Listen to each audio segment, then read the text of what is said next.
Happy Devil's Wednesday. This is the State of the Fan Address, episode 70, titled Howling. Sorry for the pause over there. I had a brain fart for a split second. I am your host, Sam Wu, here with Pucks and Pitchforks blog editor-in-chief, Nick Volano. This is all powered by Nova Product Design on the Primetime Radio Network. Nick, Howling. That's the title. There's a lot of howling going on. There's the Arizona Coyotes situation. There is my situation. But there's also a serious situation. Yeah, I mean, listen, this is always going to be awkward. It's always going to be rough for us to talk about because we're not here to give our opinions on things that aren't hockey, and that's fine. But these issues have now bled into sports, and we've told our audience at all times that we're always going to be real with them. We're going to be honest with them. We're going to always bring the heat when it needs to bring the heat, but we usually leave that for hot takes and sports moves and tell them how we feel about that. But when the NBA is canceling games today, and Major League Baseball is canceling games today, and there's talks about canceling an NBA season, and then the conversation turns to the NHL, and the NHL, which is a league predominantly, we'll just say, not impacted by the issues at hand, and they had a moment of reflection, which kind of just felt like nothing, which is fine. They didn't have a lot of time to figure this out, and I don't know. I will say this: I don't know if boycotting games is the answer, so I don't think that was a bad decision because I don't know if that was the right or the wrong decision. It was a decision they made. But I mean, to sit here and say that they should do nothing is also wrong because they have a platform that gets eyes on it and gets us talking about things. And I don't think that, Sam, a lot of us would have changed our minds about how we felt about racial injustice in this country unless it was put in front of our faces on the things that we love and unless it's the people we love and respect talking about it.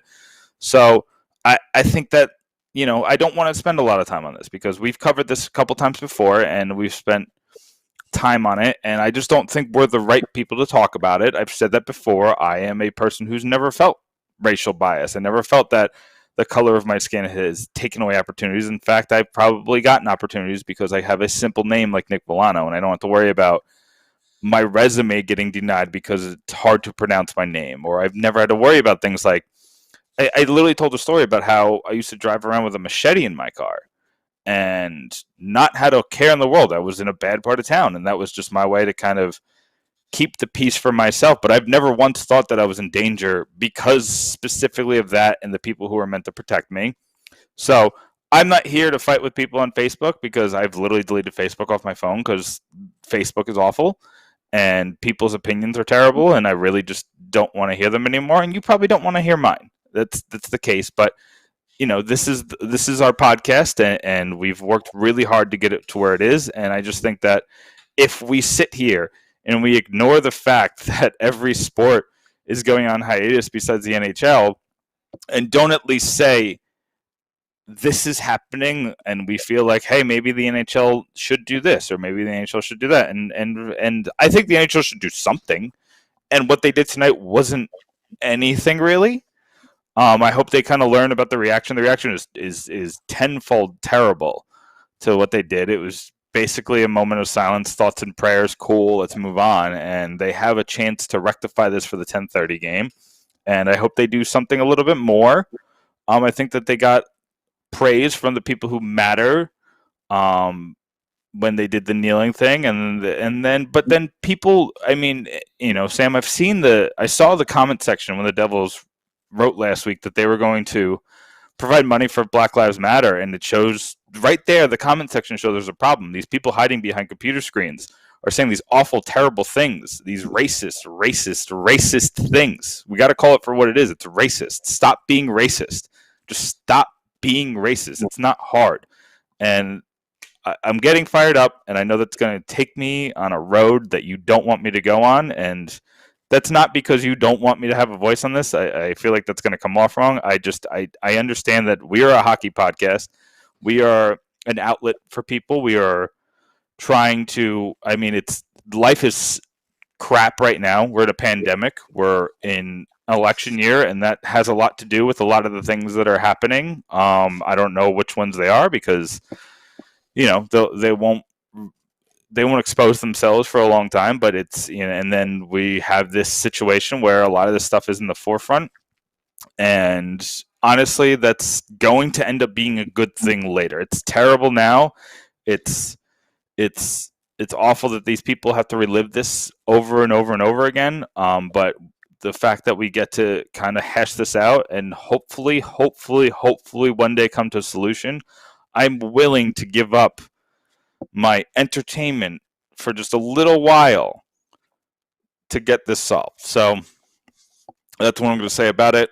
I don't know if the NHL made the right decision to keep playing games. I know a lot of people think that they shouldn't have. I don't know. The main point is I don't know if that's the right thing to do because I don't know how that solves something. What does that action solve besides postponing the money that NBC Sports is going to make one day? I don't know. So if you use it for action and you use it to get the right message out, great. If not, then I don't know what the point would be. So that's where I stand on that. That's how we feel about that. We do have a lot to talk about today. So, we could get back to hockey. We could get back to sports, but it would be a disservice to our followers to not even address it. I think that this is just too important of a topic again. And I think that if we continue to ignore it, then it just is going to go away until it becomes a problem again, which is what just happened. Yeah. I was listening to Bill Clement on his old radio show. Now Paul Jolly is down in Philadelphia, is now taking over. He was on with Bernie Perrant, and out of nowhere, Jolly asked Bill what his thoughts were, and I'll repeat what Bill said. He said that, he asked it, is it the right thing to cancel games, something like this, and Bill said that athletes have a lot more power than you think, a lot more influence, in those words, not exact quote. And that's what's happening right now. Maybe the NHL will follow suit. Who knows? But it's becoming. The story has been going on, and it took another turn just a few days ago. But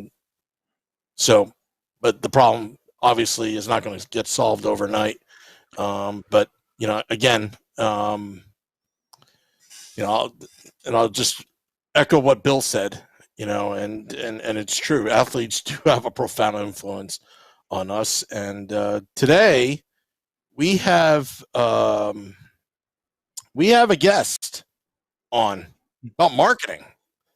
Neil Horowitz, is that his name? Yep. Neil Horowitz, marketing expert with Greenfly, will be on the podcast live because we do everything live. I mean, I'm reading the comments right now. Michael Bradley said athletes have power over weak and feeble people. Stop it, Michael. But yes, they do have a lot of power. Jalen Vales is in. He says, yo. So I liked it. I like it when Jalen stops by. A resident New York Rangers fan that loves a New Jersey Devils podcast. Listen, I'm all for if you're here to troll, but Jalen's trolling is funny and it's appreciated. It's not I don't think it's with malice. So no, I don't. I appreciate that kind of trolling. I feel like there's a lot of people who are trying to get a reaction out of people when it comes to hockey and when it comes to sports, and it's just like trying to cause stress and it's just kind of mean, a lot of it. And it's but when it's people who are just who's trying to laugh with us, let's laugh together more often than we're trying to laugh at people or trying to make people feel bad about themselves. Or I don't know. I don't know. Let me tell you something. One of the scariest moments, but one of the happiest moments at the same time, was October 17th, Devils Rangers at PJ Ryan's, where we did a live event. We had a DJ, we had Arlette come to our live podcast, pre-gaming for Devils Rangers, and 25 Ranger fans show up out of nowhere. And David Decker, who was being filmed by MSG Networks for their commercial, whatnot, traveling around fans, they came. It was pandemonium. It's like 4 of us, and there's like 25 Ranger fans at the bar. And you know what happened? Nick? You all got along. You know what the Ranger fans told us? They said, we wish we had a podcast like that would just do it in the middle of a bar for Devils Rangers out in New York. And we all shook hands, and they were actually pretty impressed. So what I first thought was going to turn into a Jerry Springer episode podcast turned out to be friends. I would watch that episode. Wouldn't that be? We should have a State of the Fan address, Jerry Springer style episode. I throw my chair at you through the screen virtually. Maybe I'll have your wife on the other end with the chair, and it just hits you. We'll have to time it. I actually thought we are eventually, and this is probably going to be once games stop playing and we're looking for more content, but I do want to have a Rangers person on to talk about the Devils-Rangers rivalry, especially with Lafreniere going to the Rangers. And don't even talk about Quentin Byfield going to the Rangers. It's funny. It's hilarious, but it's not going to happen. They're going to take Lafreniere. But with them getting Lafreniere and us getting a really good player at 7, and obviously Hughes and Nico and Kako and a lot of, Zibanejad and a lot of the really good players on the Rangers, this rivalry looks like it's going to take it up a notch. So I do want to talk about that on the podcast. So maybe that'll be our Jerry Springer show. Maybe it'll just turn into yelling and but I gotta get off of Twitter. It's gonna distract me. You had a brain fart just like I did in the beginning of the podcast. I had a brain fart. I got distracted by idiots on social media who say stupid things, so I apologize. But yeah. So I do want. I have a couple Ranger people on my Twitter that I'm going to reach out to and say, hey, let's have a conversation about this. Let's see if we can be civil, and if we can't, then it'll be funny and it'll be all good. I mean, nothing. We're not. We pretty much keep this professional, Sam. So that even if it gets a little out of line, it'll just be funny out of line.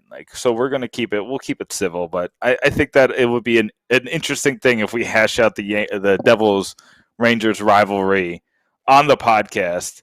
with a couple of the guys, maybe some people at Blue Line Station, which is the fan-sided New York Rangers blog, or there's a couple interesting Rangers people on there. So Jalen, this whole point was Jalen, talking about Jalen on the podcast. Jalen, that you're gonna have something to look out for in a couple months. We'll be talking Rangers for you. It'll be an interesting time. But what I did want to talk. Well, I just gotta tell Jalen this. This is our secretive plan to win you guys over and have you convert and come over over the river. That's all. Do you want to sound like this guy or look like this guy? No, I'm just kidding. We would never do that. We would never set somebody up. But anyway, the things that I want to talk to, we have some Devils news-ish. So you saw that Kasperi Kapanen got traded to the Pittsburgh Penguins for one of the worst trades I've seen in a long time. That was just awful. They gave up a first-round pick and a good prospect, and then on top of it, Evan Rodriguez, who I don't think they were keeping anyway, but an interesting player. Maybe Toronto keeps him on the cheap. And then they traded another defenseman, David. His last name's escaping me. He's an AHL guy. So they sent 4 pieces for 2 AHL guys and Kasperi Kapanen. Oh, and the 15th overall pick. I think I've missed that part. So they gave up a good prospect and then the 15th overall pick for Kasperi Kapanen. Now, it was reported that the Devils were in on this deal, or maybe that's the wrong wording. The Devils had a conversation about a possible deal that ended quite quickly. Now, Sam, did you see? I wrote a little article on this morning, but I know you've been busy today, so maybe you missed it. Do you know what Toronto wanted from New Jersey for Kasperi Kapanen? No. So they wanted, not only did they want one of our first-round picks, either the Arizona or the Vancouver pick, but they also wanted Pavel Zacha. That was, when I heard that was the price for Kasperi Kapanen, who the Devils shouldn't have even wanted. Kasperi Kapanen is a third-line, he's a third-line winger with upside, but the upside is not that high. He's basically better Miles Wood.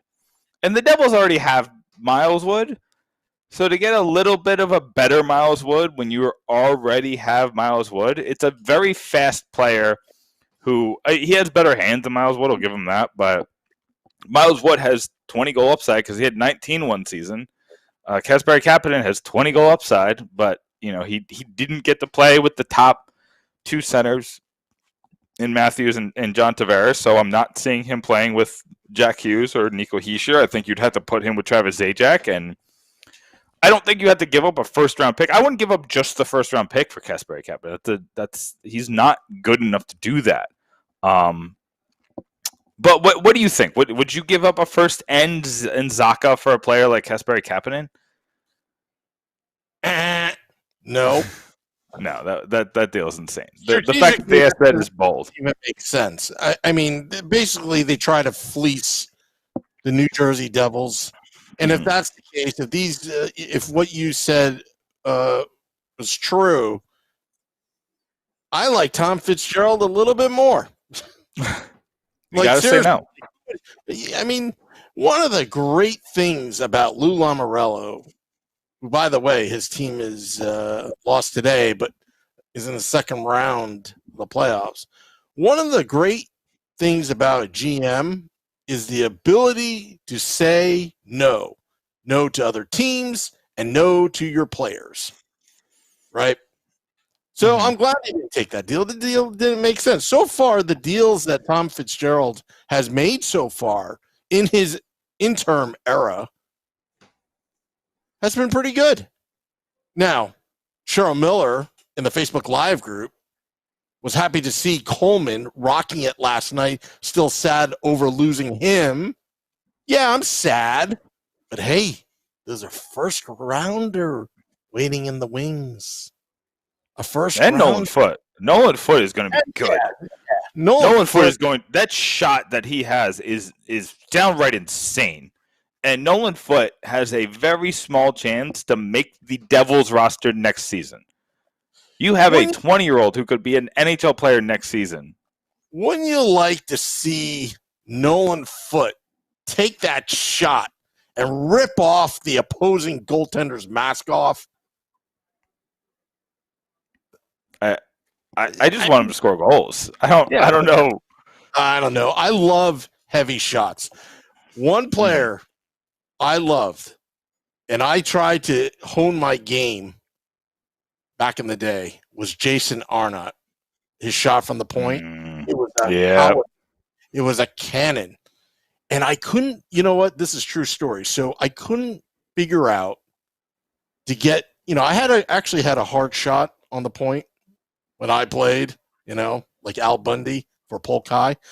And one of the things and you know what changed my shot? Like I had one of those T-Flex Easton 2-piece graphite stick. This is before the Synergy sticks came out back in the early 2000s. But I bought the most expensive Easton hockey gloves money could buy. And let me tell you something. It was from fogdog.com. I remember this. Those gloves gave me a grip on my stick that it gave the puck. Then I had a different problem. It would be off the top of the glass like Jason Arnott. Like I tried my best, and I'm a right-hand shot, to try to just shoot it like Stefan Richer, like 1,000 times.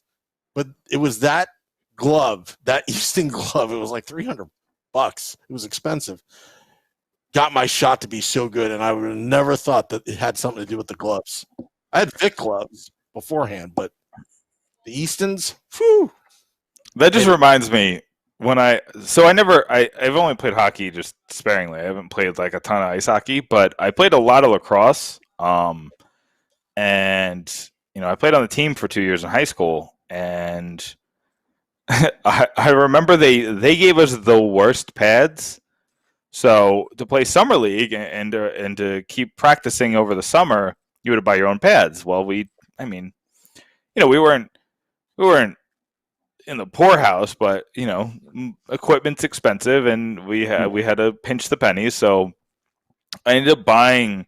My elbow pads were that big.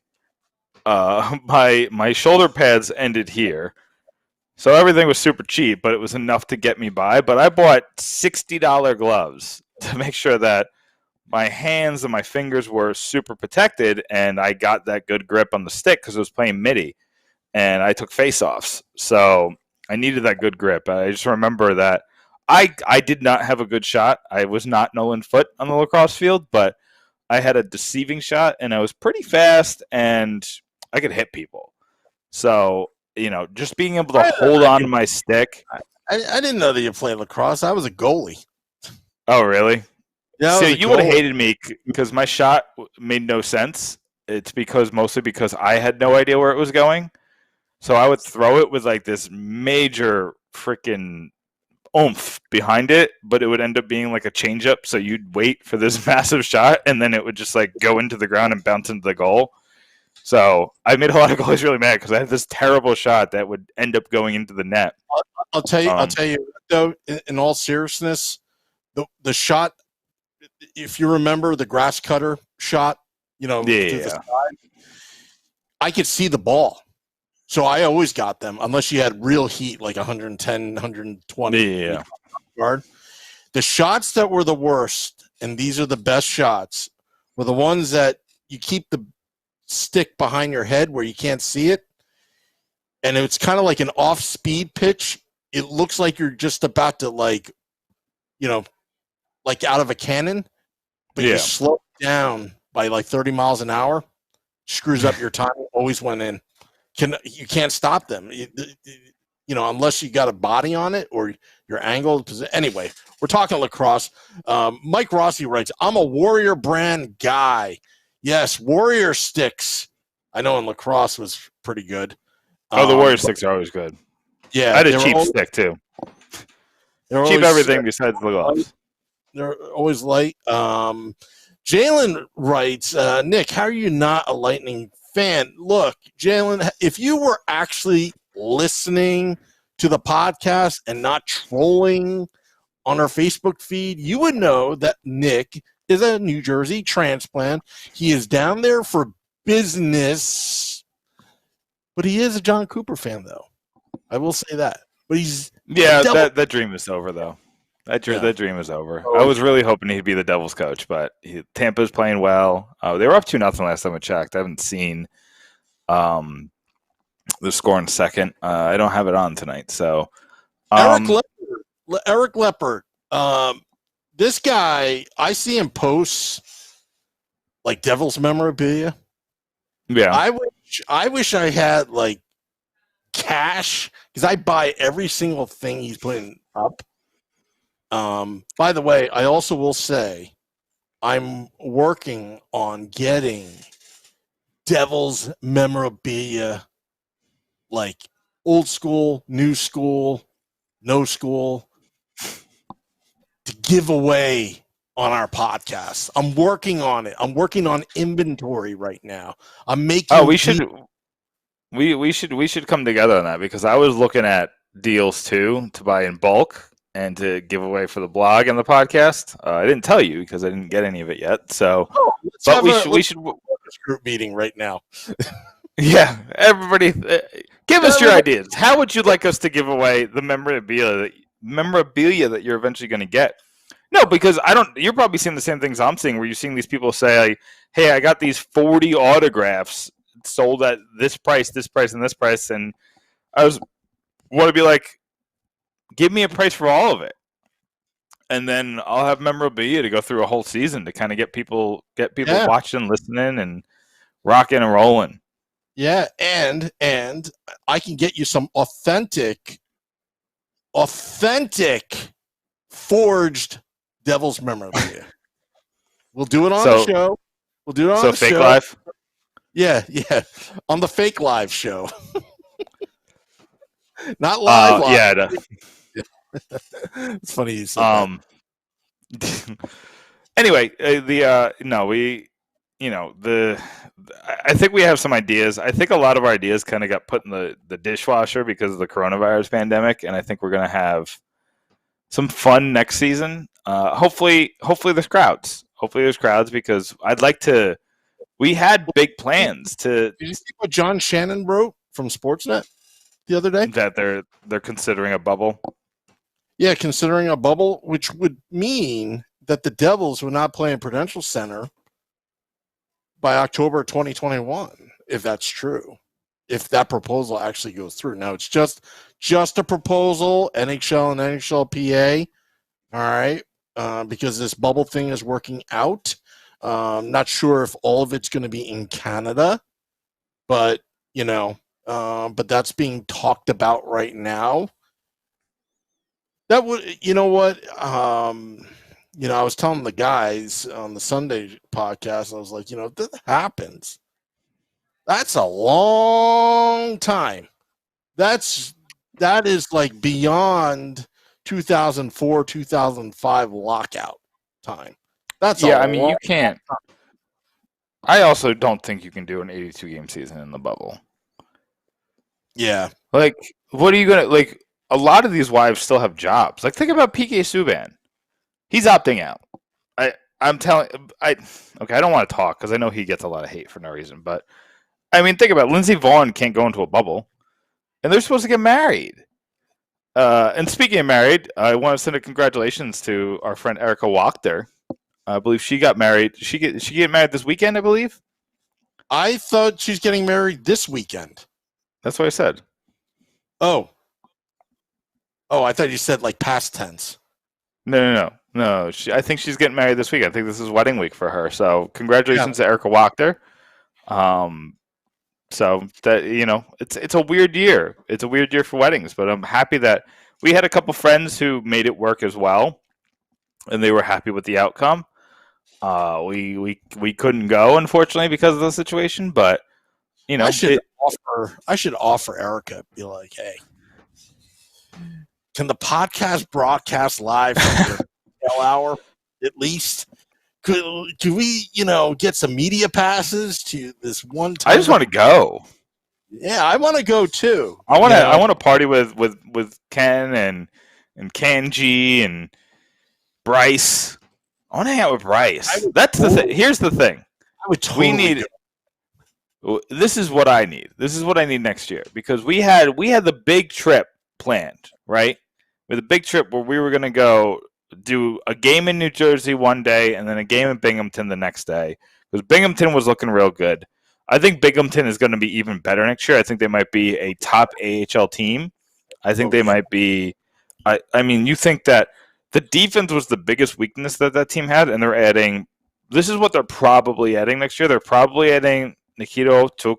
I can't say his name. That was the best I can do. Riley Walsh. There's another player that they were adding that's slipping my mind. But you got Matt Tennant. Ty Smith is probably going to be in the NHL. I have to imagine he's going to be in the NHL. That's. I mean, maybe he goes Kevin Ball. You're adding Kevin Ball as well. So you're adding those three major prospects. You're going to have Matt Tennyson as a veteran on the team. The Josh Jacobs is a nice body who gets another year of just trying to figure it out. He's a former second round pick. So maybe with less expectations, maybe he can put together a nice season. And if not, he's a really good third line defenseman in the minors. So that defense is fixed. And you have Jill Sen had a really good season last year. I guess you got to pick between Evan Cormier and I guess Akira Schmid. Maybe you could bring Akira Schmid to play backup. I don't know. I don't know if he's ready for that yet. He seems like he needs some more seasoning in some of those lower places. But you could bring Cormier is a fine backup. You can keep Cormier. He's a fine AHL backup. He's never going to be an NHL player, I don't think. Maybe a call up here and there, but I think that if you keep him as an AHL backup, you give Sen the majority of the starts, you're going to be in good shape. And then just look at the roster.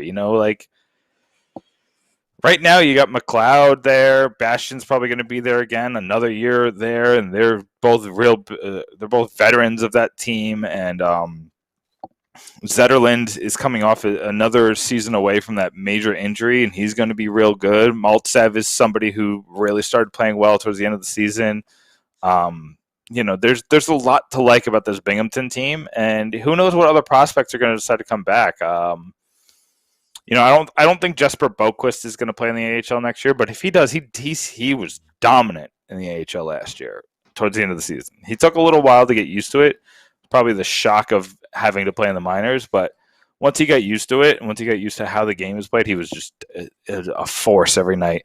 So that AHL team is going to be amazing. But anyway, the point of this is, I went way off track, Sam. I apologize for that. But the point of this is that I can't wait to do a trip because we've been promising the fans for years now, more than a year, that you were going to get live Nick Villano at a pregame or a live event.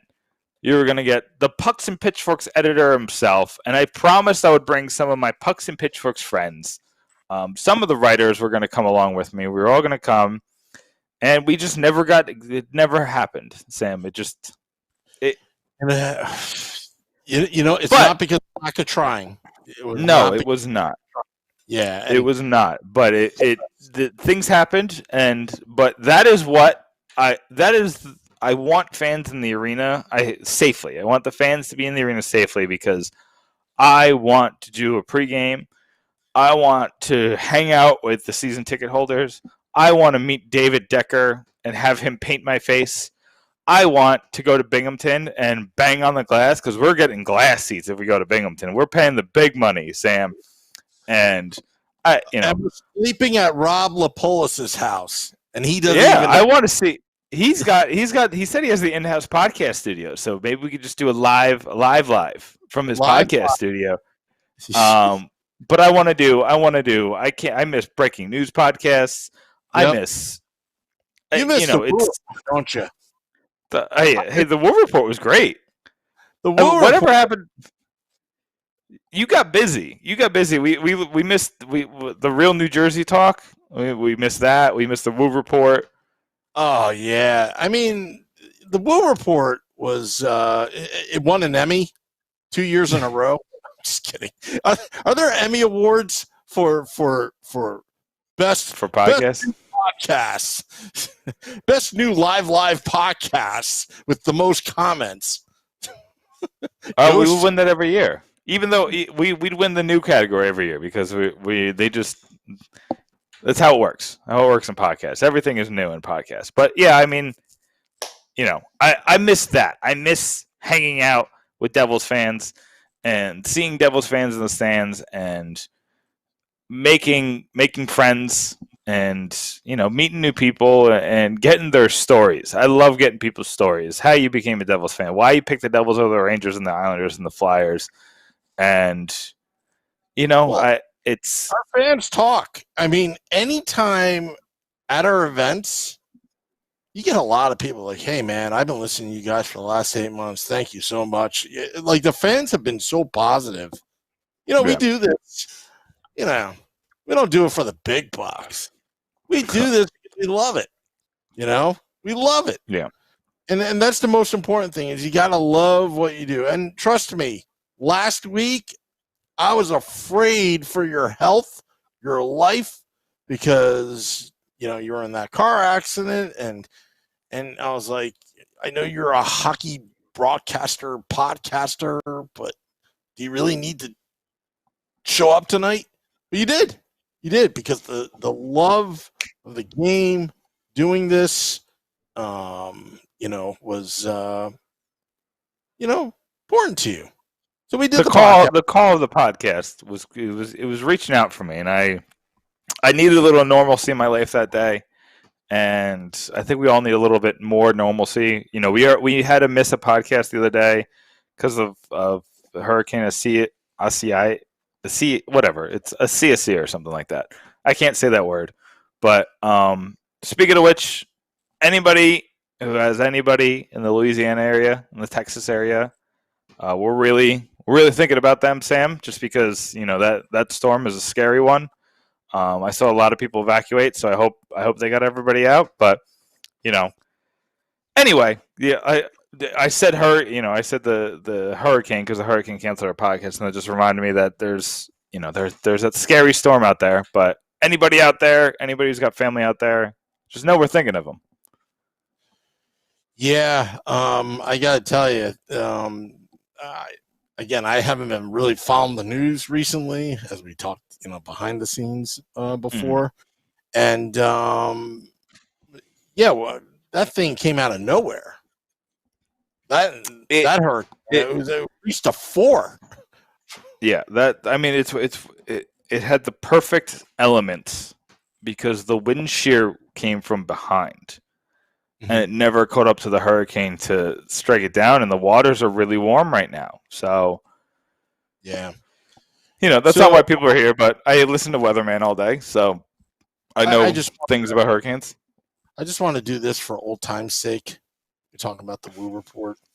I just found an old graphic, and I'm gonna have a new Woo Report. Oh man.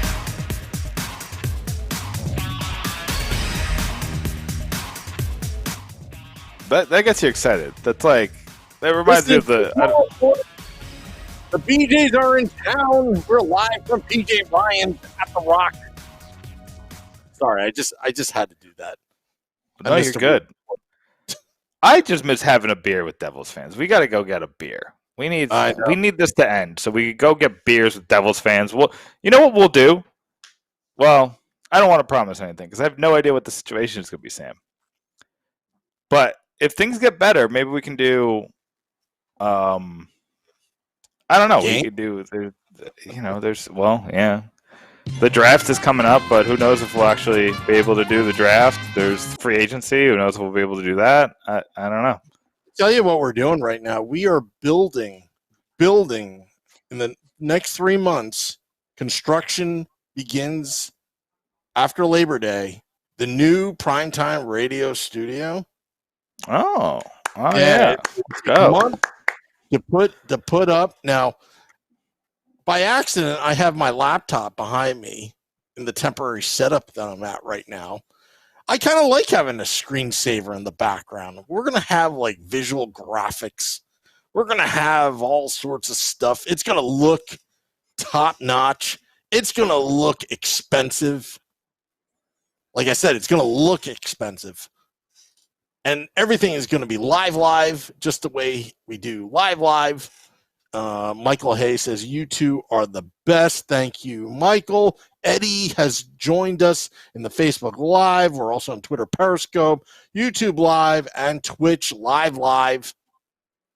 None of this pre-recorded live, fake live. And we're talking to our fans. We're going to be talking to Neil Horowitz in about 5. Actually, I should probably get him right now. Should I get him now, or should I wait a few minutes? Just going by your now. Yeah, we'll call him right now. Yeah. I'll talk to Facebook Live, see what's going on. Michael, hey, he's talking about Tampa. I heard Sergachev. Speaking of rocket, you're talking about Nolan Foot's rocket. Sergachev just knocked in a rocket apparently, and Tampa's up 3-0. Gotta love when Boston is losing. I know a lot of Devils fans don't like Tampa, but you gotta love when Boston is losing. I just dislike Boston. I hate them. I don't hate them as much as the Rangers or Flyers, but I hate Boston. I just don't like them. Brad Marchand, every time he scores, a little piece of my soul goes away. And just seeing him smile, it just reminds me of Ratatouille. But anyway, I just dislike Boston. I do dislike Boston.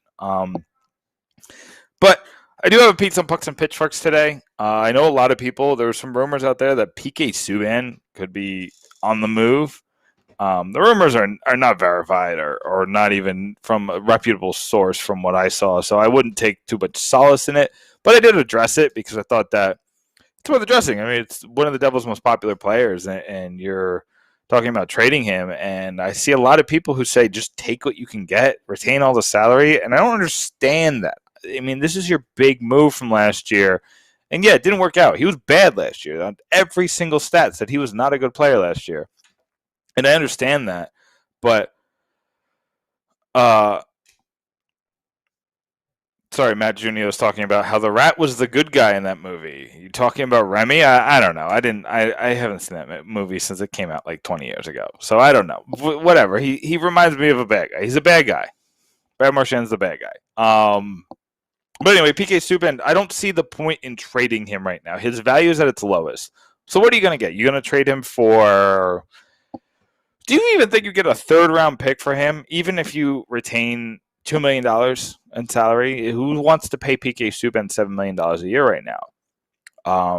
I think that that is probably not going to get you ahead, like keeping PK Subban would, and kind of using his marketing achievements. And we're going to talk to Neil about this, Neil Horowitz, about what PK Subban's marketing achievements could mean for the Devils. I know a lot of you don't like it. I know a lot of you don't like the fact that he's on Twitter and Facebook and Instagram all the time, but it means a lot.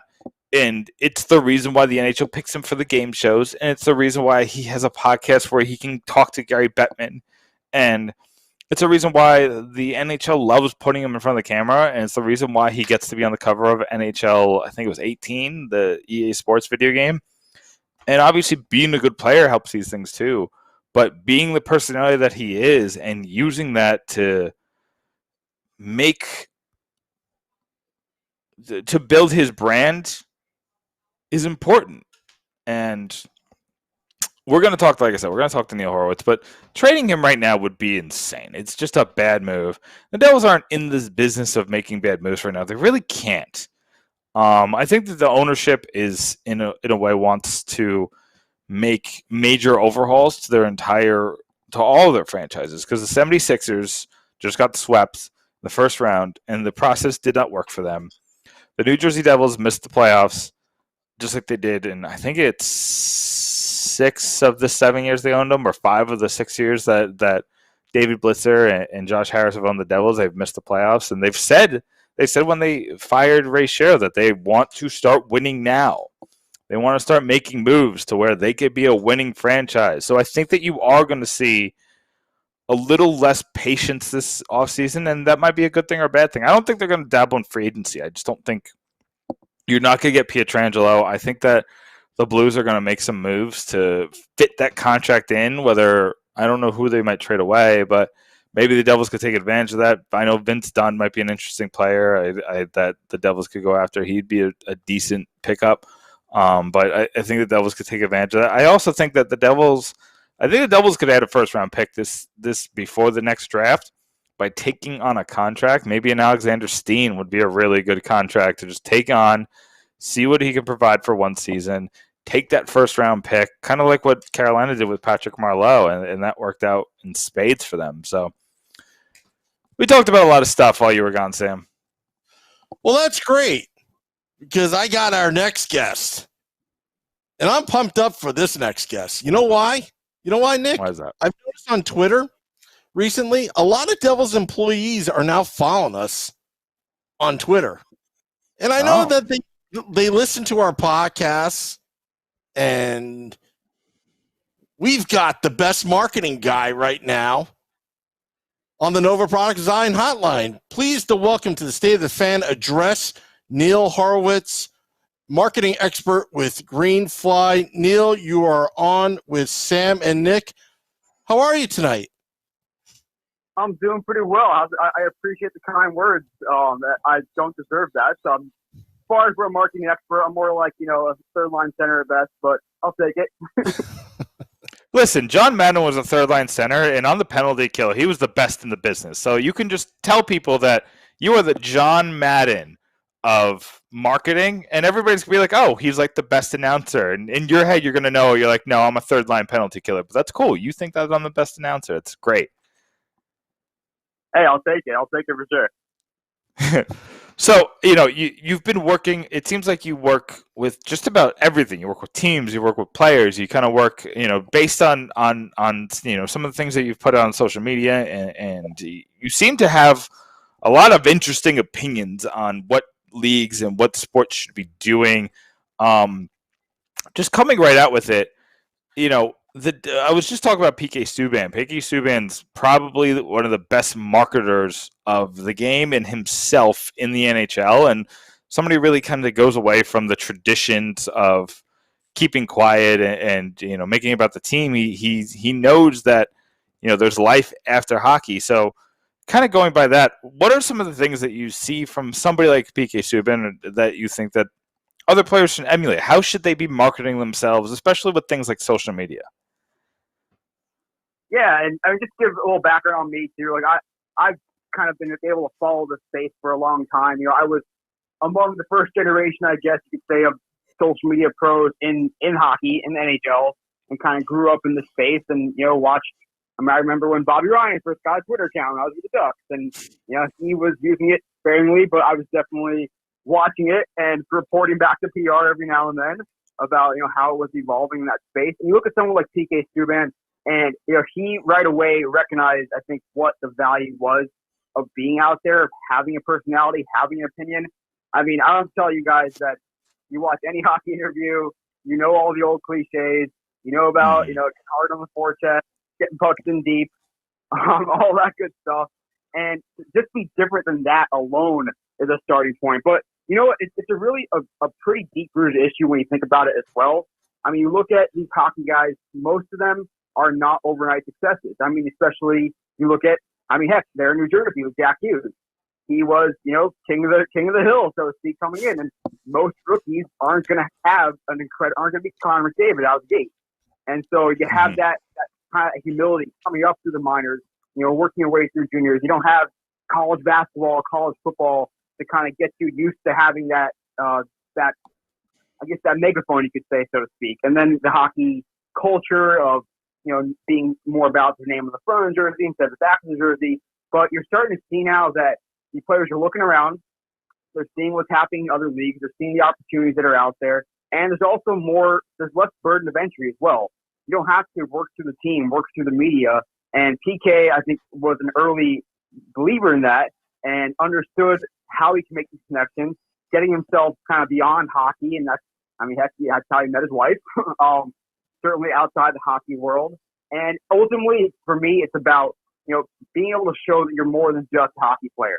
Yeah, it's great that you work all day. You're with Gary Roberts in the summer doing the hardcore lifting and such. But, when you have interests outside of hockey as well, you think about PK Subban, what do you think about? Sure, you think about, quality defensemen, and outspoken, but you think about maybe music. You think about fashion. You think about all these things outside of just being a hockey player. And ultimately, you look at the guys in the NBA, to a lesser extent NFL, MLB. What makes them different is they have something they are known about. They showcase their passions. They showcase their hobbies. And whether you are into cooking, whether you're into fashion, whether you're into music, whether you're into gaming, and more of that has to happen. More of it's starting to happen. And even just looking at what the guys like Spit and Chicklets are doing to make these stories come out, show these guys have some personality, and seeing what Austin Matthews is doing a little bit, trying to get the ball rolling. So it's coming, and certainly NHL recognized what they have with PK, and now they're hopefully going to take the next steps to really empower these guys and make it easier for them to become stars. At Greenfly, we work with a lot of leagues, and so we're very much invested in that as well to make sure that these leagues, these players have what they need and have the education they need to bring the sport forward and create more fans out there. Yeah, and talking about creating fans, I think social media has done a really good job of that, especially in the NHL. And I think that, and I'm kind of going to go off a beaten path of the path that I gave you, but it's kind of basically all the same purview. And I just want your opinion on basically. I mean, I remember listening. I think it was the Marek versus Wyshynski podcast from like 4 or 5 years ago, and they had the guy who ran the Los Angeles Kings Twitter account on. And it was like this miraculous thing that he was funny and he was interesting and he was making it fun to follow a team. And it wasn't just goals and assists and starting lineups. It was much more than that. It was fun. It was engaging and he would talk to fans and it was just different. And then now you see how that's evolved. Now everybody does it. The Devils do a really good job of engaging with fans and they do some funny things and they make sure that their Twitter content is just as important as some of their in-house marketing, like some of the stuff that they do while fans are in the arena. They make sure that they're getting the names out there and they're getting people to watch their content who might not be Devils fans. And obviously the Carolina Hurricanes have been one of the better Twitter follows in the league. So I'm just curious what's your opinion on the evolution of how teams use social media, and what is something you think that they should be doing more of? Yeah, I think you hit on it right there of how the Kings really were. Pat Donahue, Dwayne Hankins, those guys really paved the way for a lot of the space and sort of the personality, the savageness of Twitter, so to speak. And it's a lot of brands out there, teams included in this space. They're looking to drive their numbers. They're looking to win the internet sometimes. But the best ones really do it with a purpose. They know who they are. They know what kind of personality they want to put out there. Are they about, bringing forward the history? Are they about having a little fun and joking? Are they trying to be savage and, poke fun at the other teams or whatnot? So it's about really understanding who your brand is and then being able to embody that as a personality and not all trying to be the same thing, not all trying to be savage. And I think you're starting to see more teams find their way a little bit, finding out who they want to be. But ultimately, everyone kind of wants to have that sort of cocky, funny type attitude that you're just on the line, just enough, because ultimately that's kind of what Twitter wants. But at the same time, you want to be able to adhere to the brand. Early on, before you had kind of, the Kings made their famous "Everyone outside BC, you're welcome" tweet that sort of set this all off. Hope I'm not dating myself there. It was all at Twitter kind of as everything you're putting out there is a representation of our team. It's like a press release. It represents, the PR, the media staff. So there still is a little bit of that, but it's more about, helping and trust your social media team to be able to speak on behalf of the brand, be able to speak on behalf of the team.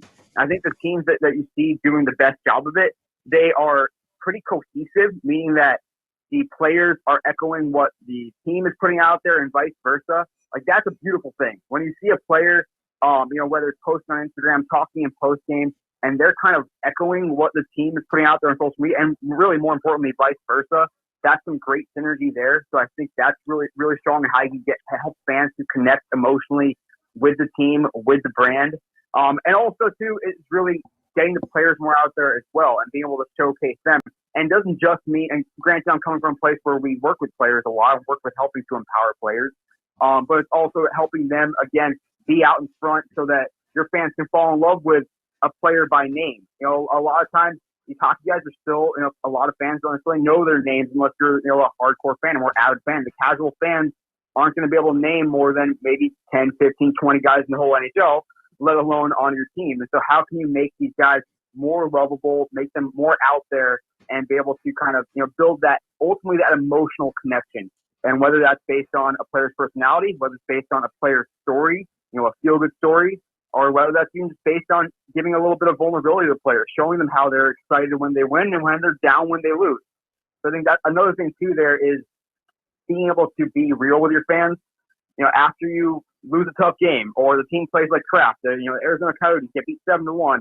You know, no one wants to hear like, you know, the final score 7-1. That's it.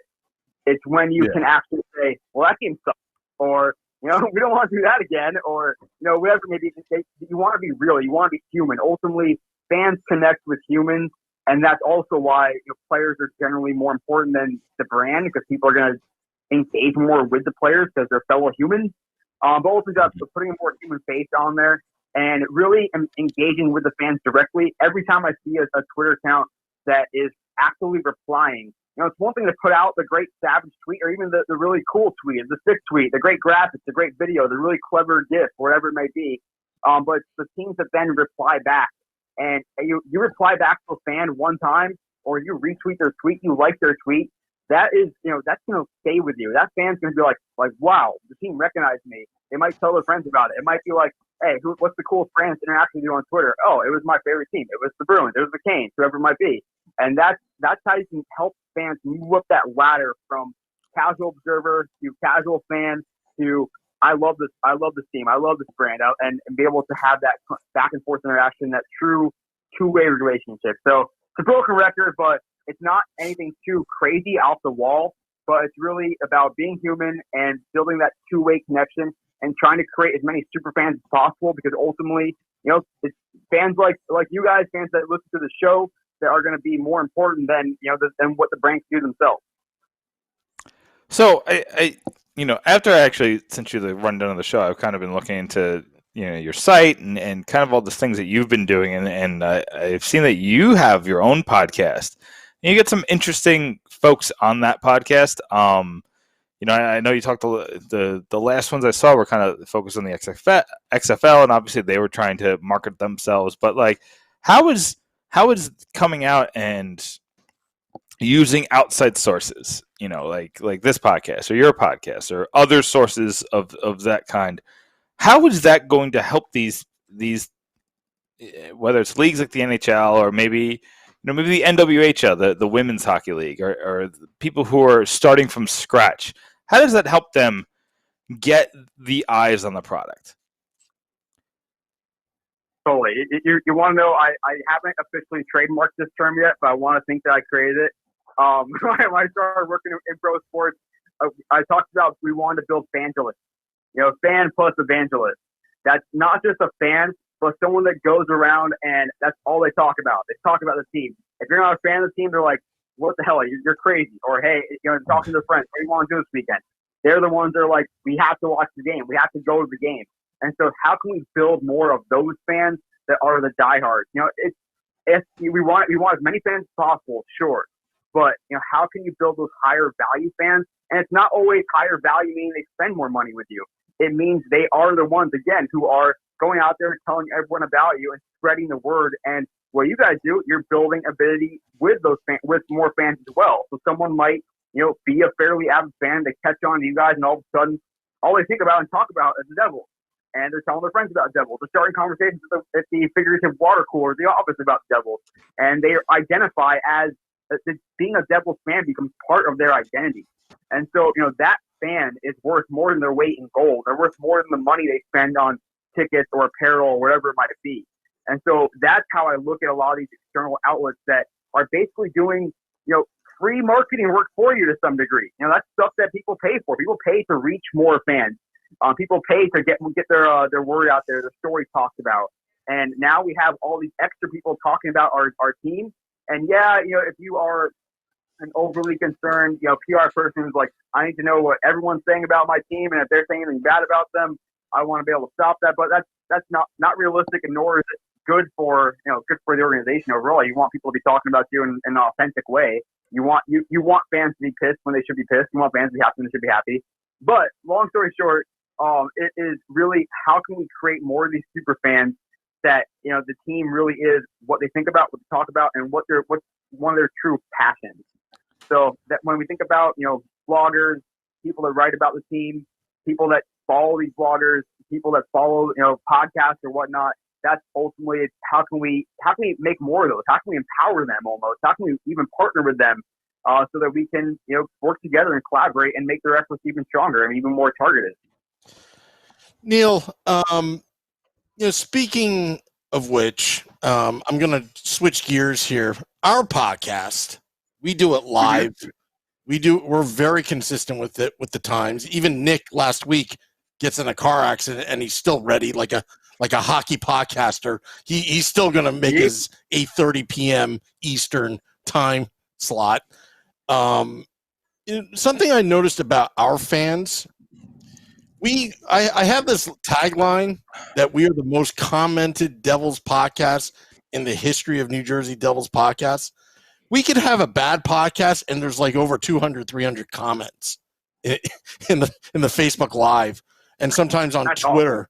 It is unbelievable that the engagement that we have with our fans, it's two-way. It's mutual. They help us, we help them, and I've made a lot of friends through this podcast. But at one point, like, I don't know, I guess my question is, at what point does that happen, like starting from ground zero? Some of our fans are listening in. Like, at what point do you get that momentum where it just takes off on its own? Because a lot of people think all you need is one thing viral and then you're set for life. I think that's like winning the lottery ticket. But how much work do you have to put into your social media before it really starts to take off a life of its own? Yeah, and first off, you know, tip of the cap to you guys for doing the podcast, doing it consistently, and building that community. That's awesome. And having that kind of an active community is amazing.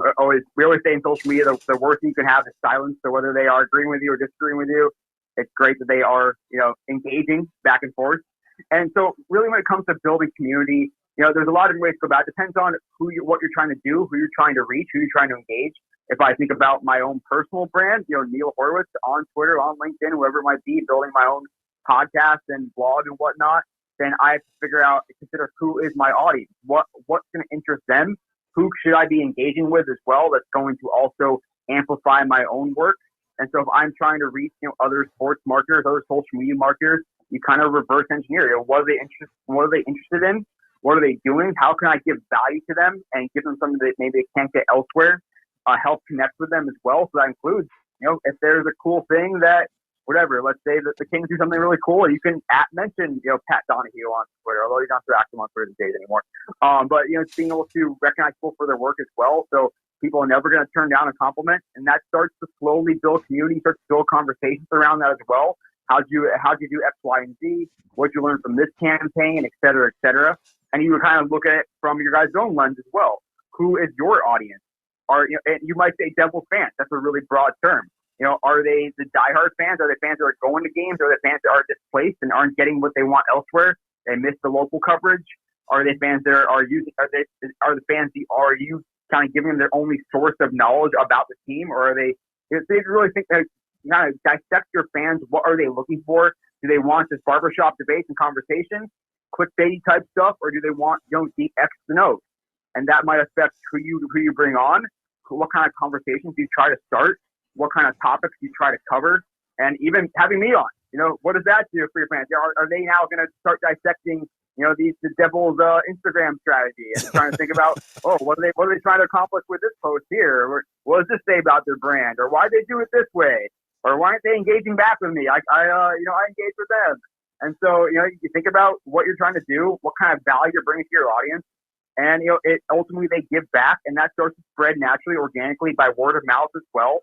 And word of mouth is the strongest thing. If you can get people to talk about you, refer people to you, and maybe have conversations started because of something you guys talked about.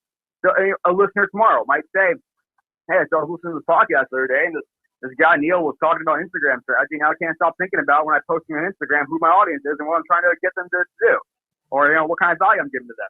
And, they, oh, where'd you hear that? What podcast? And, it flows organically from there. So it's part of building community and then also interacting with the community that's already out there.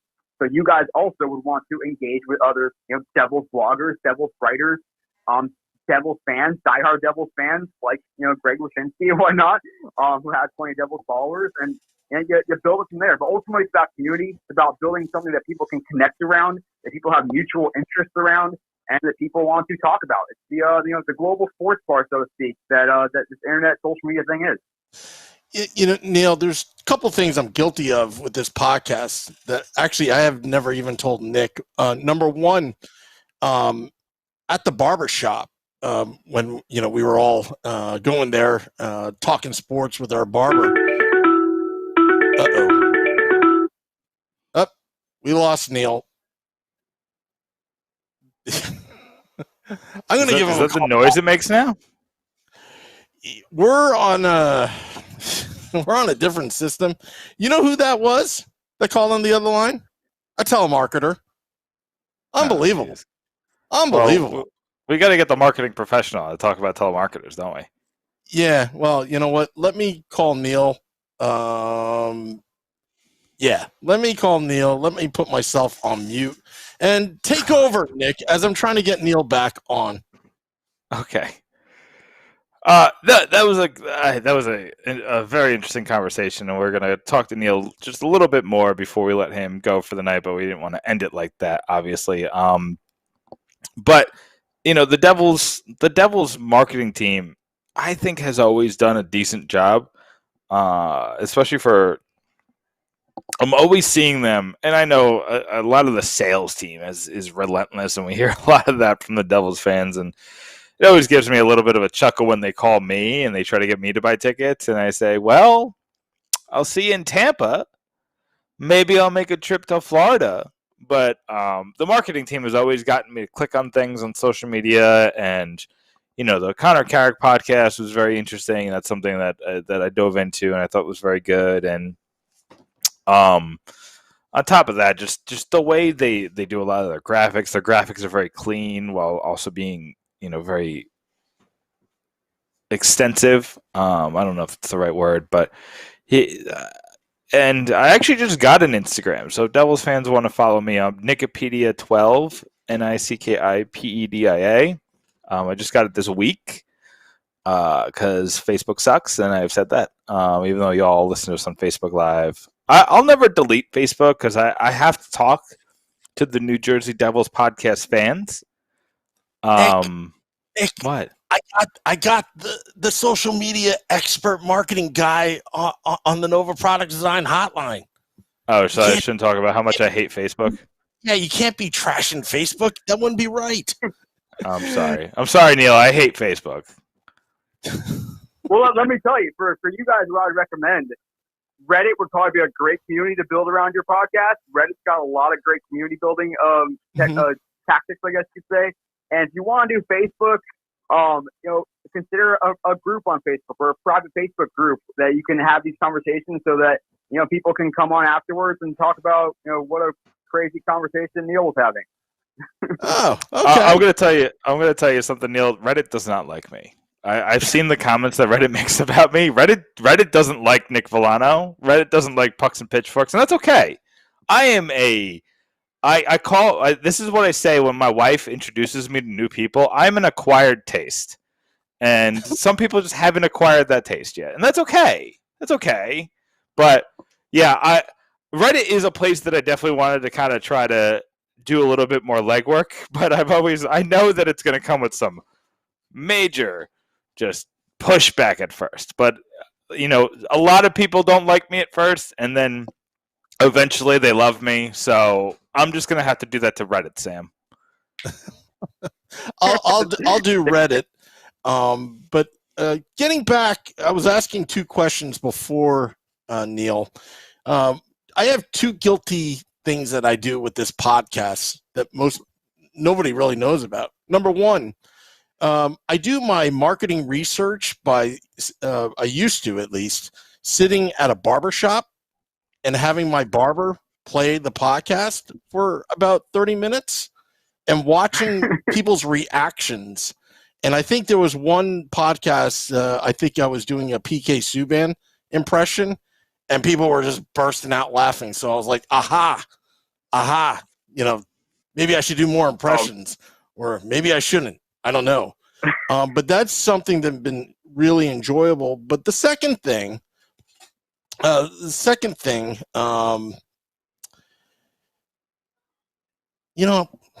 drawing a blank.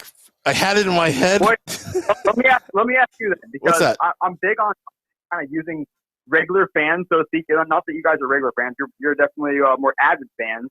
But as a focus group, anyway, the NHL is making big moves these days. They're kind of renewing their what they call their power players, which is kind of like their Gen Z focus group. They bring on these young fans to ask them kind of what they want to see and what they think of their strategies. So if I were to ask you, whether it's looking at NHL teams in general or the Devils strategy alone, like what kind of content do you want to see more of? What do you think teams or the Devils do really well? And, what could they really have a lot of work in? Well, you see, that's I was actually my second point, because we know that they're listening in. So another guilty thing I do is kind of lead them on to sometimes like what we want. So it's kind of like I've turned this podcast sometimes into a Devils focus group meeting, talking out loud, like things that they could do better at the arena and all that. And then sometimes it actually, out of nowhere, it comes up like out of nowhere. Like one thing I said on the podcast, yeah, we should have Asian American night because they're having every other night. And then suddenly there's like lunar night out of nowhere. And they had like, it was Chinese New Year's and all that kind of stuff. So it's like, wow, did I really have a quote unquote influence on that or not? I don't know, but but that's kind of like the one fun thing about this platform is that we give everybody the microphone, whether it's through social media, we read off comments and all that kind of stuff. And we found it to be very effective in growing the podcast just because we're simply just talking to people. So, that's beautiful. I'll tell you that you guys may not appreciate it when teams send out surveys at the end of the year, especially to their season ticket holders, that they take those surveys very seriously, and they will pour over those metrics and what the results are. And not that they'll completely drive every single decision, but they will take those data and those findings to heart. So next time the team gives you a survey, treat it very very carefully because it matters. Neil, and just one last thing on that. You know what I do with those Devil surveys now? In the end, there's a comment section. I don't answer anything except for the comment section. I said, if you really want to know, call me. And I always put my number. No one has ever called me. I mean, Sam, you're not that important. They should be trying to have, conversations here and there. It's very difficult if they're going to talk to every thousands of season ticket holders or fans that come to a game. But, it does help to have those conversations, whether it's through a focus group, through proactive listening, or just, get on the phone and talking to somebody, because you learn a ton that way, especially when we get some honest feedback. Yeah. And, we don't want to take up too much more of your time, Neil. But I do want to ask one more thing, because I'm kind of interested in how you're going to answer this question. You've seen how teams work. You've seen how teams work social media and marketing in general. And I just want to know, is there something you've seen another team do? This could be an NHL team, an NFL team, an MLS team. It doesn't matter. That you think other teams, especially focusing on the Devils, should be doing. They should mimic what a team has done that you thought is just an out-of-this-world idea. I'll throw a few at you, I guess, that I think do a good job. You look at different ways that teams can differentiate themselves. Some have really sick creative, meaning they have the best graphics, or they have the greatest video content. Some are really go heavy into personality, And, we may not have the huge creative staff, but we're going to be the most engaging on Twitter, on Instagram, wherever it might be. And then others are, really good at sort of monetizing and driving sort of not cheap engagement, but they're driving conversation, driving community. So I would point you to a few teams to look at. And I don't want to get too geeky with you guys here, but I geek out on stuff all day, every day. First, look at the Colorado Rockies. They are run by a guy who's been doing it for a long time, and his team does a great job of really making every game feel different. Every game feel like appointment viewing, like a different theme almost, or a different party. And when you're live tweeting 162 games a year, plus preseason, plus maybe postseason, and you can obviously say the same thing about hockey. Not quite as many games, but 81 plus games or 82 plus games. So you have plenty of games to go around there too. But how can you make each game feel different? So it's not just here's we're tweeting out the starting lineup. We're tweeting out what the shot differential is in the period, and here's our Instagram story with the morning skate and all that good stuff. So it's how can you make it different and make fans feel like they're getting almost a different show every night? So I think that's really cool what the Rockies do, and they're just good at engaging back and forth with fans in general. Then I would also point you to probably any of the Toronto teams, to be honest, that are under the MLSE umbrella, Maple Leaf Sports Entertainment, the Leafs and the Raptors. And to a lesser extent, I think their soccer team, maybe Toronto FC. But look at the Leafs and the Raptors. They're creative. Their graphics, their visuals, their video is just incredible. They do a phenomenal job, and they really have a brand that sticks out. The term we use is thumb stopping. You're scrolling the feed or you're scrolling through your stories, you stop because it's like, wow, that's different. That's really cool. And so I think that's also, and that's a bigger thing in general to think about is which teams have which teams are creating thumb stopping content, and also which teams have a strong, recognizable brand, so that that this is a piece that I see this in my feed scrolling really quickly. I know it's from this team.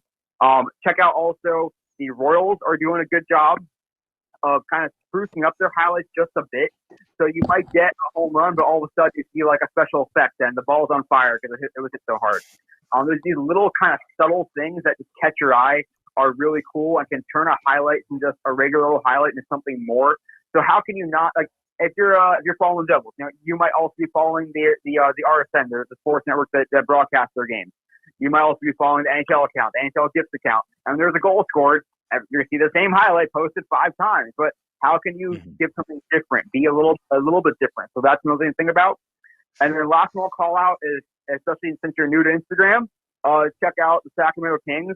They are one of my favorite follows on Instagram. They are so clever, and they do a great job of driving comments, driving conversation around their posts, and they do a phenomenal job of that. And I'm trying to think of a great example. Top of my head, there's just so many that you can say, heck, I share a lot on my Twitter feed because it's so clever all the time. But check out the Sacramento Kings on Instagram. You can take a look there. So there's a few kind of around different leagues that you can take a look at and figure out, what makes it good. Why is this good for them? And, what could the Devils adapt that still kind of fits their brand and their team and their resources as well. So when you look at the Devils, don't think about who can they emulate, but think about what is the best version of the Devils. That means based on the resources they have, they might not have as much people working under them as the Leafs, because the Leafs have that huge MLSE empire underneath them. Although the Devils have, Harris Putzer Sports Entertainment, so they're kind of a little mini empire in and of themselves as well. And then who the Devils want to be, what is their brand, what do they want fans to think of them as, what do they want to be known for, and how good of a job are they doing at conveying those things and making you feel proud to be a Devils fan and also know what it means to be Devils fan. So the answer to the question, but I'm a podcaster, so I talk a lot.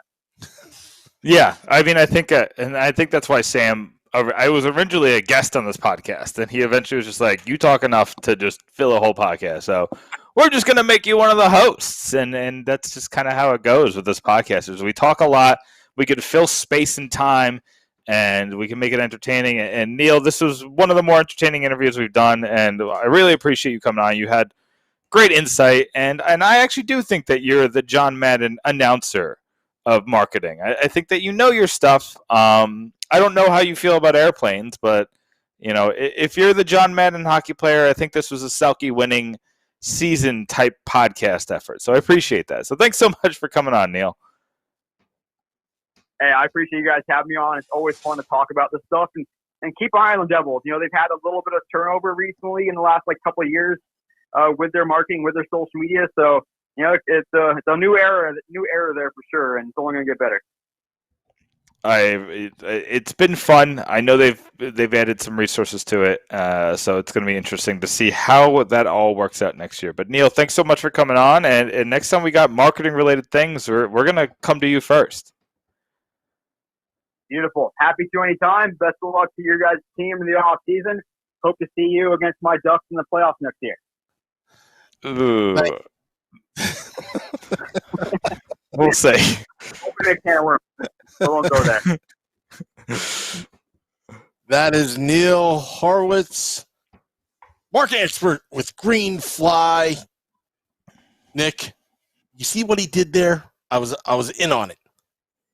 He had to get that little jab in there because now it sets up for next time. Now we have to book him again because now I couldn't get the last word in. I mean, he's the marketing guy. He knows how to get us to want more, and he wasn't going to give us the whole kit and caboodle. You know, it's when you get somebody like, you know, we had Greg Wyshynski on it, and Greg Wyshynski could have said anything because, you know, he's the big kahuna, and he knows that if this is his one and done, he's going to go out swinging, and, you know, but Neil gets us, he sets us up, and now we just want a little bit more. I did want to ask him one question about Gritty.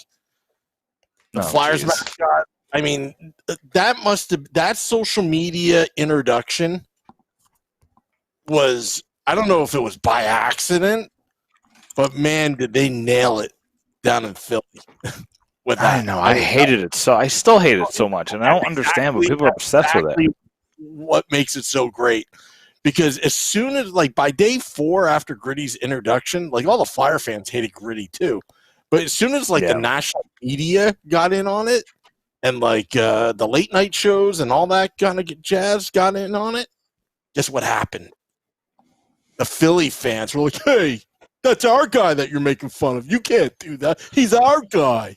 Yeah, but Philly they just love when people are miserable. So when their mascot makes people miserable, they're just happy now. So that's why they like it now. So misery loves company.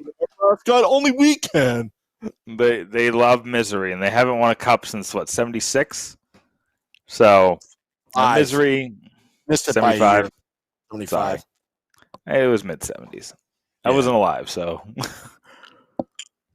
Yeah. But you should get our game guest. Yes. Talk to Facebook Live, Twitter Periscope. I will talk to Facebook Live. My computer almost died there. Oh no. We're good though. We're all good, folks. But I gotta pull up Facebook Live to see what you guys are saying. One thing. Send me Dave's number. Oh Jesus. Okay. So Matt Junior says, you need to keep numbers. You're making this awkward pause while I try to find. First, I gotta go switch Twitter accounts, and then I gotta. Let me talk to Facebook Live. Was Neil a great guest at Facebook Live? The Ducks, How to Destroy a Franchise 101 with Professor. Stop it, Matt Junio. Professor Urinating Tree. Let's see here. Lisa, she's watching. Hello, Lisa. Michael Hay. This is a Greg Palmieri. Are you related to Kyle? Let us know, Greg, with 2 G's. Jerry's watching as well. Thank you. Thank you very much. So I sent you the number. That I'm putting you out of your misery. All right, thank you. Come on, Sam. It's like he hasn't read the Facebook Live questions in a while. It's been me, or maybe it's Shorts guy and the other one. I don't know, but Michael. Hey, Blake Coleman, playoff hockey player today, proved that Blake Coleman's been a monster. He's a straight up monster. He literally Supermaned a puck into the net. He scored 2 goals for the Lightning when they really needed a win. And those are the types of players that you're giving 2 first-round picks for. That's why that trade made sense for the Lightning, and it made sense for the Devils. The Devils had I don't want to say no use for Blake Coleman. Obviously, he's a useful player, and next year you're going to miss that. But a lot of what Blake Coleman does well, Pavel Zacha does well. Pavel Zacha scores goals at convenient times, and he's missing that like, what's the word I'm looking for? Just the maybe it's the clutchness, the scoring when it matters the most, that feeling that you get from Zacha. But Coleman's a much older player, so maybe Zacha has that in him one day. I don't have a lot of faith in Zacha being more than what he is right now, but I definitely think he's a useful player, and I think that Coleman getting 2 first-round picks for him was a slam dunk. Yes, I think so too. I also think it's a slam dunk that you got our next guest from Pucks and Pitchforks blog, contributor. I should call him contributor in chief, David Leibowitz. David. Contributor in chief. That's a new one. Yeah, I know. I should fix your title. I think he deserves a pay raise. I think he deserves a pay raise. Well, he did get a pay raise. Everybody on FanSided got a pay raise last week. So There you go. Pay raises all around. Although he broke FanSided, so I don't know what to say about that. I did. It's still broken, by the way. I don't know. I'll send another email. I don't know what the heck is going on. No, David, I have to. Here's a funny story that I'll tell real quick because we're late, but I have to. David has to send me his articles in a Word document. Then I have to go into the program we use to write out our articles. I have to copy paste them, and then Word has all these funky things about it. So you have to delete those funky things that come with Word documents, and then I have to fill out all the stuff because he signed something. He signed his the little contract thing that they sign, and it sent the thing for a loop. So now he can't sign it, and they can't open it. It's a mess, but it's kind of funny. I was like. Oh, and then I changed it to byline, so it says David still. But it's funny. We tested it out this week. It worked out well on Monday. He had a nice little piece go up about Patrick Elias and his journey that almost took him to the Rangers. That was a fun piece. But we can talk about that after. Well, let's get to the game. You guys ready for the game? Yeah. I'm on a losing streak, but I'm ready. So we're gonna play. What line is this anyway? This, I was motivated because I saw the Devils line up in their last game against the Pittsburgh Penguins on, I believe it was March 10th. And I was just sitting there. I was like, what line is this? So I'm going to ask you questions specifically about the 4 lines of the 4 forward lines and the 3 defensive lines from the last game the Devils played before the coronavirus pandemic took away the season. So you're both going to make answers on these questions. I'll just tell you who's going to answer first, and then whoever gets it right gets a point. All right. All right. So David, we'll start with you. On this night, we had the normal Nico Hischier and Kyle Palmieri as the center and the right wing of the first line. Who was playing left wing on the first line of the New Jersey Devils on the last night of the season? Okay, so it was Nico and Palmieri, you said. Yeah. Who was their left wing? Okay. This feels like a lifetime ago, so I'm trying to remember who was and wasn't traded this juncture. I'm going to say Zacha. Who do you say, Sam? First off, I got to interrupt here. This game is already rigged. You know why? How is this rigged? You know why? Because you knew that I was going down to Florida, and I didn't even watch the game because I was in transit down to Florida. So I would have no idea who was playing that night. In fairness, I didn't see it either. So. Oh, okay. All right. So forget that theory. Double rigged. It's rigged for me. I want to look good. Joey Anderson? I don't know. I have no idea. You're both wrong. Miles Wood was the first line left wing for the New Jersey Devils on the last night of the season. I feel like we've all just put that into a box into our brains and forgotten that it's happened. My brain just said, why do I root for this team for a second? All right, so obviously Jesper Bratt was having himself a time towards the end of the season. He was playing really well.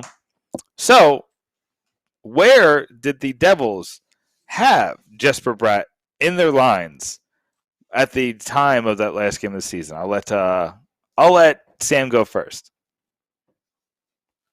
Crap, I wasn't paying attention. All right, so just tell me on what line and what position was Jesper Bratt playing during that game? I'm going to make up something. Center. What line? Third. All right. David, do you want to try to take it seriously? Since Jesper Bratt played 0 games of center this year? Okay, I'm going to say he was on the second line. Do I have to specify which wing? Yes. Okay, watch it be the wrong one. I'm going to say left. Second line left. Okay. I mean, you're wrong because he's on the third line left wing, because that was how we did lineups back then. We put the good players on the third line, and we put Mr. Wood on the first line. We made sense. My gut told me it was the third line, but I'm like, I got to have a little more faith in my team than that. Speaking of faith in your team, the Devils never really seemed to find the right fit next to PK Subban on that top line. Andy Green was traded. Will Butcher was hurt. Sammy Vatanen was traded. So who, and David, you can go first, during the last game of the season, who was PK Subban's defensive partner? You're implying the Devils had more than 3 defensemen. I can't prove that ever happened. They put somebody back there. Who was the living, breathing human being that was playing next to PK Subban?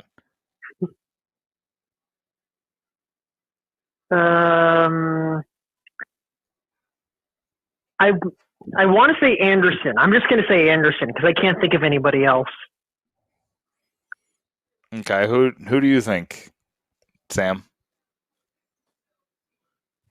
I'm just going to say Damon Severson. Man, you guys are bad at this. It was Marco Mueller. But we both didn't even see him. I was in transit. Okay. All right.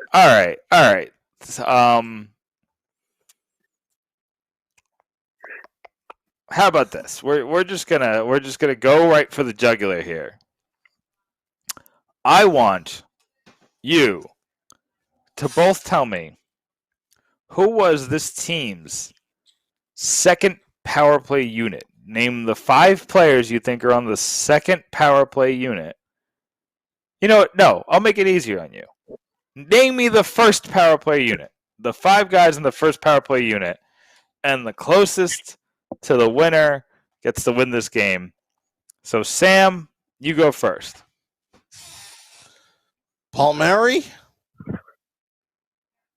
Nico?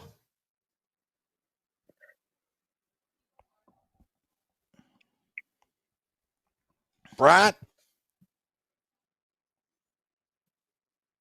PK?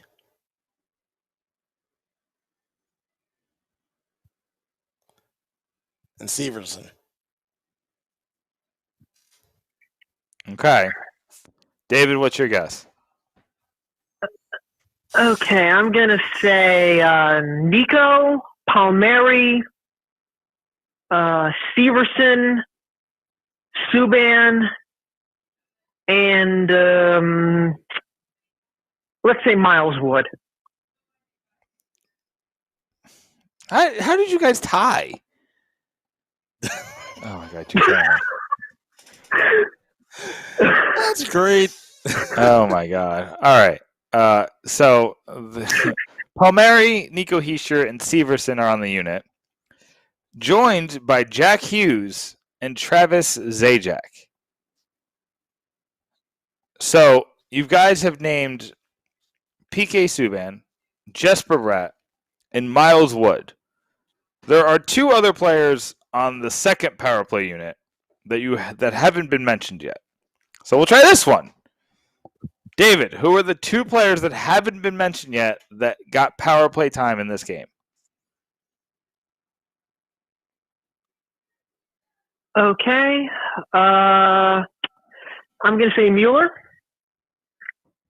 And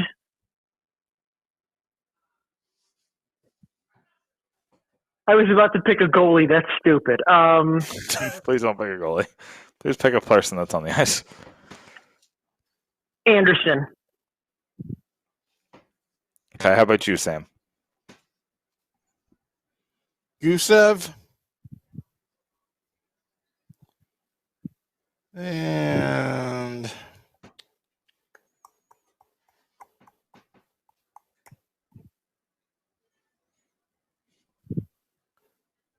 Bokus. Was he even playing?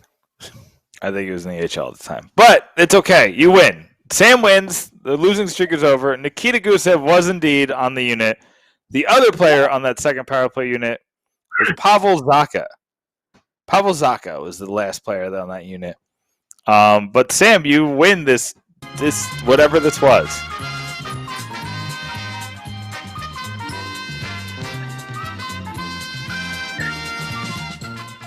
Thank you. And I didn't even hurt my feelings. I didn't even watch the game. It was very clear. It was very, very, very, very, very clear. But I know Mackenzie Blackwood was in net, and I know that Actually, game, Corey Schneider was in net. Was he? I think Corey Schneider started last game. Oh, well, never mind then. It tells you how much I know. Yeah, but it's okay. David, why don't you real quickly let us know about the piece that you wrote on Monday? Okay, so Patrick Elias, Devils for life, maybe the second most associated with the team besides Brodeur, obviously, obvious. And right after the lockout, he had that bout with hepatitis, barely survived, came back, had an amazing postseason run, and was told by Lou at the end of the season, we don't have the money to bring you back. Good luck on the open market. And the Rangers almost signed him. The Rangers were hours away from signing Patrick Elias before a last-minute deal was worked out. So you just went through that and talked about. There was one thing, right, that the Rangers refused to give him that brought him back to the Devils, right? Yep. Might as well mention at this point, it was either a no trade or a no movement clause. They offered him, I think it was 6 years, 6 years, $42 million. The Devils offered him 7 years, $42 million, so a little less per year, but he got that no trade, no move. So he stayed with the Devils because the Rangers are expensive and cheap at the same time. Yeah, they were spending big money on the Bobby Holiks and the Chris Drurys of the world. Well, I guess Bobby Holik was earlier than that, but the Chris Drurys and who was another? There's another really terrible contract. I can't remember off the top of my head, but Gomez, I think, was a little bit before that too, wasn't it?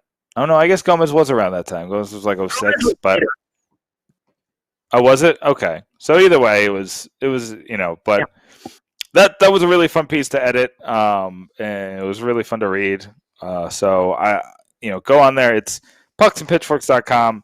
Just if you go to the about page, you could just hit on David Leibowitz's user page, and then you'll get all of his weird New Jersey Devils content and kind of take a look at the fun history that's coming up. But David, thanks so much for coming on.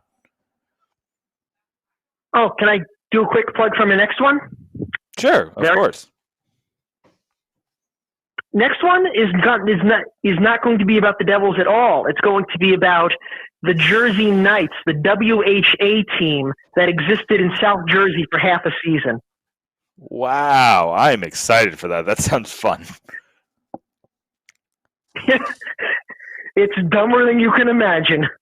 You know what? Sometimes I need a little dumb in my life because there's too many smart people. So we'll take the dumb, David, and I appreciate you bringing the dumb. We need to learn something while getting dumber at the same time, and I swear you are the master of that. Yeah, I try. So I appreciate you, David. But yeah, we'll look forward to that when that comes. And Weird New Jersey Devils history. He's always got those fun things.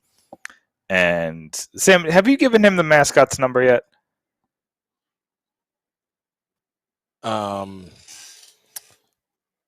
Who, Dave? Yeah, weren't you supposed to give him the mascot? Because there was the puck. The guy was the puck. Oh, yeah. You know what? I didn't do that. No, you know what? I'll tell you off air what happened. I'm not going to talk about it on air. Yeah. Fair enough. But Sam, it was a good podcast. We do have a lot going on pucksandpitchworks.com. I do have to apologize, Sam. I ended up writing quite a bit, but I didn't write the things that I said I was going to write last week. I didn't get to start the piece on the reasons why we should draft certain players where we're sitting at 7. I didn't get to start on the one, and I didn't get to do the one that looked back on the Devils from 3 years ago. So that's my next piece, is the looking back at the Devils from 3 years ago, as long as there's no breaking news. But a couple things happened. Had to talk about the Kasperi Kapanen piece, and everybody was talking about PK, so I threw something on that. There's plenty to read. The Johnny Gaudreau trade pieces obviously did really well. So, that's still something that people are talking about, and that will probably be something to talk about throughout the summer until something inevitably happens with Johnny Gaudreau. But yeah, so good podcast, good week on the blog. Sam, and I got to thank the New Jersey Devils fans because we did 350,000 views on pucksandpitchworks.com this month. That's a lot of views. That's a lot of people, especially for a team that's not even playing hockey right now. We got the people coming and reading. We got the people. I think a lot of it has to do with we got a couple Toronto Maple Leafs fans mad, and I'm all for that. I'm all for making the Maple Leafs fans mad. I hate reading our stuff.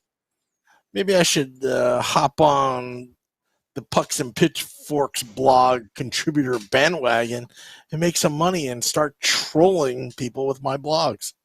Well, there you go. You know that there's a place for you whenever you can etch out a little time, do a little long form, get some of your Bill Simmons swag going on.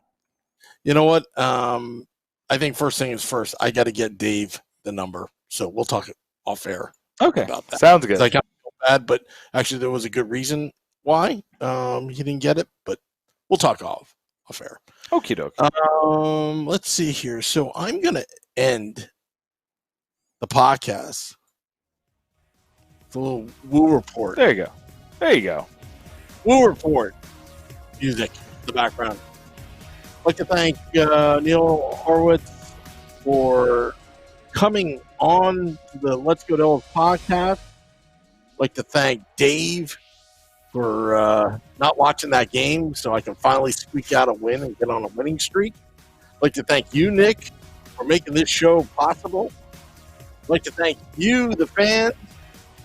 You know who you are.